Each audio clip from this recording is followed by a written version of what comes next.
Hey everyone, Spazzy Dragon here, aka Syndromes, and already the name of the video you probably know what I'm going to talk about today.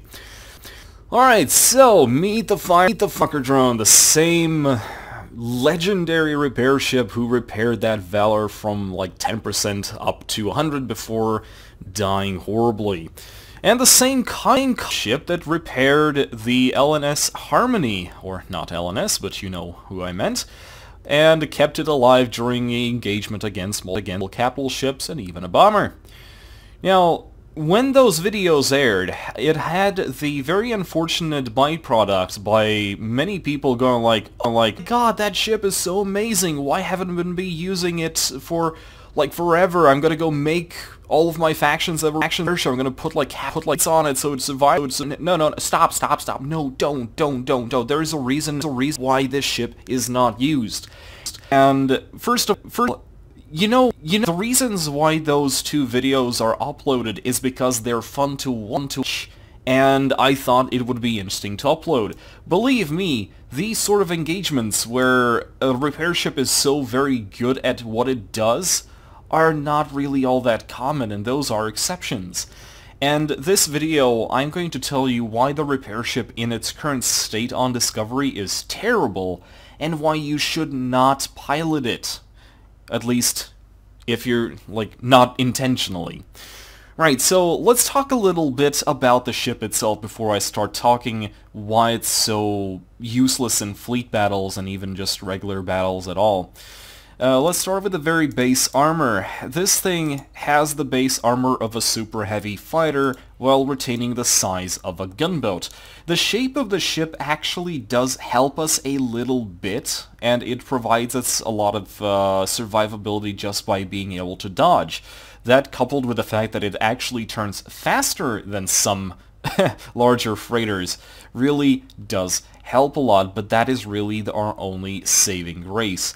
Just like other freighters and super heavy fighters, our base armor, even if we couple it with the best armor in the game, cannot survive a snack, and that is a huge minus for a ship this size, and especially one that is going to get targeted by people as soon as they figure out why their current battleship target isn't dying and actually is regenerating health. Something else that doesn't help us in the terms of survivability would be the ability to fend off attackers in the form of snubs. We only have 3 turret mounts, and the problem with those are that only 2 of them fire forward, only one of them tends to fire to one side, depending on where you go. 2 of them fire to the sides, none fires back. And the only times all 3 turrets will fire at the same time is if your target is above or below you. But considering this ship is so very maneuverable, and you, especially when you're in turret steering mode, more on that a little bit later, are tossing and turning around, good luck of actually having these things aimed. And remember, if you are using Charons, well, they are very slow to turn, so you're probably not really going to get a lot of shots off anyway because you're dodging a lot. And, well, that is really where all of the problems start and where all of the problems end. This ship is meant to be vulnerable, and it really dies easily. Notice that it also doesn't have a CM dropper, which makes things even more problematic, and it obviously also doesn't have a cruise disruptor, which is the first thing that I'm going to talk about. So imagine a situation where you have a capital ship. Let's say you have a Outcast Dreadnought in New York, and you are up against it, a heavy battleship, and you're up against it with a Liberty battleship, which is a light battleship.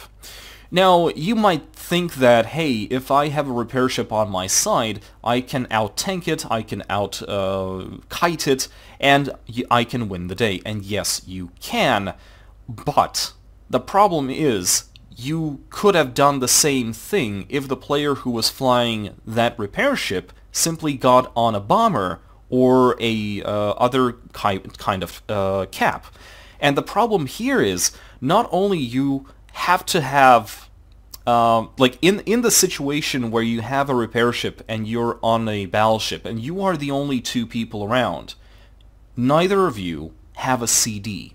It means that if you wanted to have a repair ship on your battleship, covering your battleship, you need a third person who would do CD duties. And at that point, you're not going to win because you have a repair ship, but you're just going to win because there's more of you than the other player. You would have won the same way if you also had simply 3 players, one on the battleship, and one on a bomber, and one on a cruiser or another bomber. It would not have made sense to take a specific repair ship. But okay, those are very small engagements. What about the bigger ones? See, the thing about the repair ship is that in order to utilize it in a way that I showed you, you need someone on the ship who is proficient with turret steering, not only to survive, not only to move around and dodge around, avoid shots from the enemy players, while at the same time keeping their fire, their nanotool fire, on the friendly ship. And also, this nanotool is kind of odd. It seems to have a non-complete 180-degree arc, which means that the amount of times where you can actually aim at your target are actually kind of limited. Now, if they would put an actual repair turret on the top of the ship, or actually even better, maybe somewhere behind the ship in the position where this turret is, it would have been much better, but, well, you know, this is the obvious place where it should be, so we're stuck. But that means that you cannot fly next to your target and shoot back at him at this angle. And so, oh, and by the way, the repair ship turret, the repair beam itself, has a range of 500 meters, which means that you need to be very close to your friend, and, well, bumping tends to happen quite a lot. And see, here's the thing. When you are in a fleet engagement, you are relied upon to keep people alive, but it has to go both ways. In the first episode, the one with this specific ship, the one that I went to the Orkney event with and repaired that Valor, the reason why I died was because the player who I was repairing wasn't covering me. I was being harassed by a bomber, later I was harassed by some other dude, and in the end I got killed by a gunboat, both of which were right next to him. And even though, yes, I saw the player shoot them every once in a while, that needs to happen the moment you see that your repair ship is being shot at.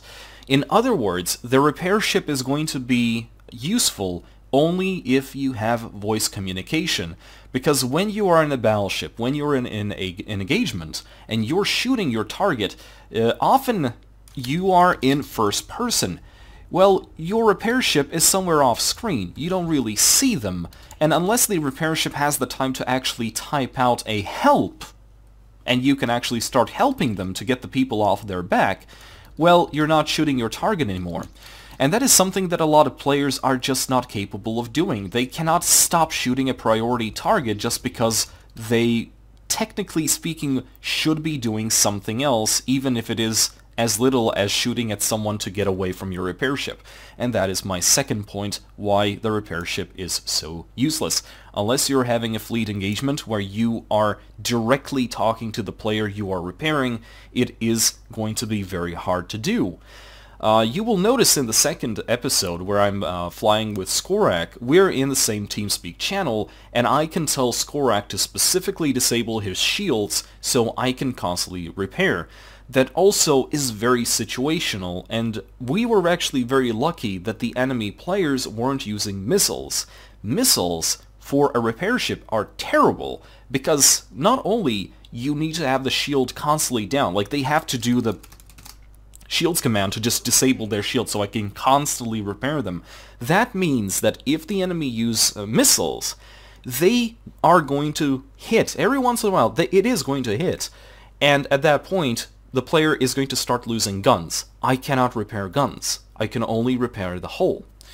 So that is another minus. The third minus is splash radius. Capital ship missiles, they hurt quite a bit, but one of the things that people don't realize that easily is that they have huge splash damage. I mean, the Nightmare torpedo launcher itself, like the silo, it's the silo torpedo thing. It has roughly the explosion distance of 3 battleship widths. It means that if you stacked 3 battleships next to one another and shot the leftmost or rightmost one, the guy to the most of the side is going to still take damage. And if 2 of those hit, I have to be very far away from my battleship target, just in case they get hit. Otherwise, I will die. This thing, again, doesn't have a lot of armor, so I actually don't even need to be very close to the explosion radius to get insta-killed. And that's another thing. So, what does this mean? Not only I need to be proficient enough in the ship to dodge around and keep repairing while under fire, while making sure to look around, to be aware of my surroundings enough not to get blindsided by a casually thrown torpedo my way. There's another thing. This thing doesn't have CMs, so since I have the armor of a freighter or a super heavy fighter, a gunboat with double missiles can in fact inflict huge amounts of damage. And not even that, I was being shot by a snub who had a Sidewinder missiles, and I was still taking like maybe 30% of my hull per every single hit, and there's no way I can do it.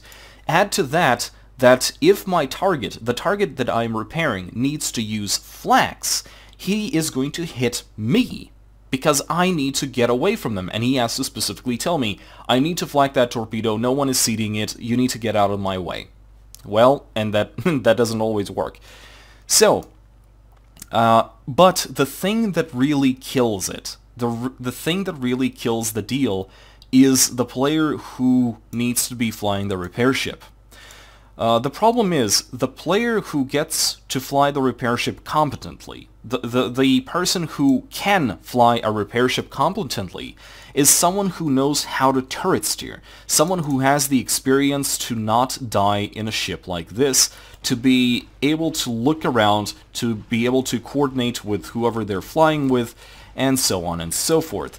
Well, the problem is, a player like that would be much better flying a cruiser or a battleship or a battlecruiser or a gunboat or anything else than this thing.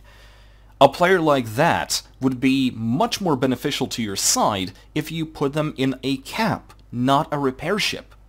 And the tragic thing is that you could argue that, well, don't put an experienced player, put a newbie. Even if he doesn't do a good job for long, he will still repair something until he gets blindsided and dies horribly. But that's not true. That is really not true. If you give a completely new player, or at least a player who is not too proficient with PvP, give him a double Nova bomber, let him lob torpedoes from 4K range out of harm's way, they will be much more useful to you than a repair ship. And the problem is, when you get engaged with a repair ship, your first idea is to quickly run away. But that doesn't work either. You are the size of a gunboat, with the armor of a freighter, but with a maximum thrust speed of 170. If you have someone in a freighter chasing you, don't even think about bombers or anything. If a freighter is chasing you and using turret steer to hit with every single shot, there is nothing you can do about it. Even a gunboat, the gunboat thrusts at the same speed, but he's thrusting in a straight line. You're doing these acrobatics, trying to dodge their razors, dodge their basic turrets. That doesn't happen. If you're dodging, he's gaining, and you're gonna die. And that is my biggest problem with the repair ships so far. It is not newbie friendly enough to put new players in so they can be a supportive role rather than an offensive, and the player who needs to be flying this thing would be much better off flying another cap. So, well, this really doesn't work. And you already saw from the second video with me and Skorak flying, it requires the targeted player, the one who is being repaired, to have their shields down. If you're supporting one player, it does work. If you're intended to be supporting multiple capital ships. You're kind of flip-flopping from one player to another. That doesn't really work. They cannot potentially keep their shields down all the time. It just doesn't work that way. And that is why I think the repair ship in its current state is completely useless. What I would really like to see is the concept of the repair ship, either the ship itself being improved in some way, give it a CD, give it a CM, maybe give it a transport shield, obviously at the cost of energy recharge, because, well, the nanotools does actually take energy. You will run out eventually, and if you have a transport shield that is regenerating, that energy bar is going to be sucked off very, very quickly. So, well, yeah. The alternative method, by the way, is to give the nanotool upgrade to other ships. So, for example, you have a current nanotool. So, for those of you who don't know, the nanotool update, or upgrade, the nanotool gun, it repairs a percentage of your hull, and if I'm not wrong, I think it was 2%. It has one gun, it is meant to repair 2% per shot, and it does it very well if you watch these videos. Now, imagine if there was a gunboat nanotool update, upgrade tool. The gunboats, let's say, you can mount it on a gunboat heavy slot. So make the gunboat nanotool upgrade repair only 1%, because you have two of them. You will still repair the same amount, and you are going to lose some of your gunboat functionality in order to do so, but you are going to be more survivable. What about cruisers? Well, that's fine too. Cruisers have, I think, a maximum of 4, so give them give them a nanotool upgrade. I'm just going to call it a repair gun. Give them a repair gun that does a fourth of the current percentage, and it should be fine. So yeah, a dedicated repair ship, especially one that does work in a combat situation. I'm not talking about situations where you're pulling out the player who is damaged, they're retreating to a safe distance and getting repaired by someone away from the battle, because that doesn't work. You might as well just go dock somewhere and just repair. You don't need to waste a potentially good player flying another cap, or a bomber or a fighter, whatever. You're not going to waste someone on this slot. Wasting a person on a repair ship currently just does not make sense. And I'm actually just very sad that this is the case. The repair ship has the potential of being a fleet support ship, a healer role that most MMORPGs have. But considering it is going to be the target of most players as soon as they figure out what it's doing, well, it is just going to die. So those are my thoughts of the repair ship. Those are my warnings to you. Don't go overboard. A repair ship is a very situational ship. I really don't recommend giving it to new players. I don't recommend giving it to experienced players. It is very situational. And for the love of God, considering the amount of its armor, please don't put cap 5s or cap 8s on it. That's yeah. Hopefully the devs can do something about it. At least give it a transport shield, maybe.